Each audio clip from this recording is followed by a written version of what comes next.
Hello दोस्तों, केना छी अहाँ सब? अहाँ सबके स्वागत करै छी कन्या ब्लॉग में। तो चलो एक ब्लॉग में अहाँ सबके देखाबो जा रहल छी प्याज के कचरी बनाबो के एकदम आसान तरीका और देसी तरीका।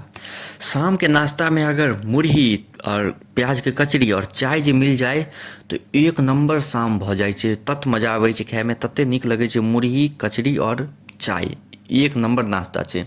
तो देखियो, सबसे पहले अहाँ सब प्याज काटि लेब और मिरचाई काटि लेब। एहि हिसाबसँ पतला पतला एकदम प्याज काटब, मिरचाई काटब, जे हिसाब से कटनी छै ओहि हिसाब से देख लिअ अहाँ सब। ठीक, ई कटला के बाद बढ़िया से धो लेब। धोला के बाद एहिमे आटा खसा देबै। ठीक छै, आटा खसेला के बाद एहिमे जमाइन छै। ठीक, जमाइन खसा देबै। ठीक छै, देख लियौ जे हिसाब से हम देखाबै छी, जते मात्रा में ओते मात्रा में जमाइन खसा लेब। ठीक छै, जमाइन खसेला के बाद आब एहिमे अहाँ सब मंगरैल खसा लेब। ठीक छै, कारी कलर के होइ छै मंगरैल, से खसा लेब। मंगरैल खसेला के बाद आब एहिमे अहाँ सब नमक खसा लेब।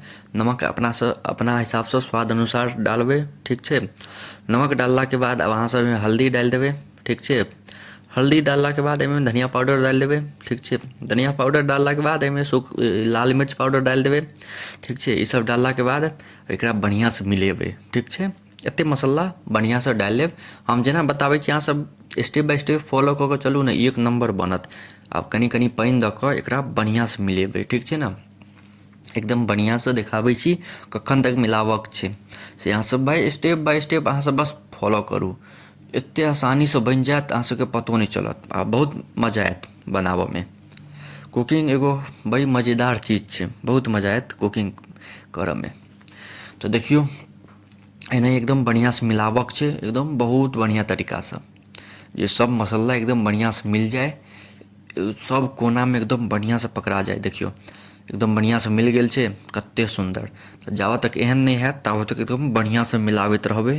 आब देखियो कते बढ़िया से मिल गेलै। ठीक छै, मिलेला के बाद आब गैस पर लोहिया चढ़ा देबै। लोहिया में तेल गरम होले बढ़िया से धऽ देबै। ठीक छै, तेल गरम भऽ जायत, एकदम बढ़िया से तेल गरम भऽ जायत तो ओहिमे अहाँ सब कचरी के एना शेप धऽ कऽ ओहिमे कचरी धऽ देबै। देखियो, जे हिसाब से हम देखा रहल छी ओहि हिसाब से कचरी जते भी हुए एक लोहिया में एते में एक घानी धऽ देबै, एकदम बढ़िया से फुल, एकदम बढ़िया से भरि कऽ।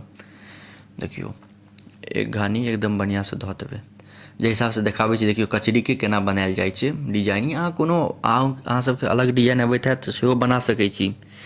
तो देखियो, एक घानी बढ़िया से धऽ देलियै एहिमे। अब ई कनी देर तक हेतै, एते बाकी छै, एक घानी और हेतै। ठीक छै ने, तो अब चलू एकरा उल्टाबै छी। तो देखियो, एक तरफ से भऽ गेलै, अब दोसर तरफ से हेतै। ई उल्टाबऽ के ध्यान राखब, नहीं तो नीचा से जरि जायत तो नहीं नीक लागत खाय में।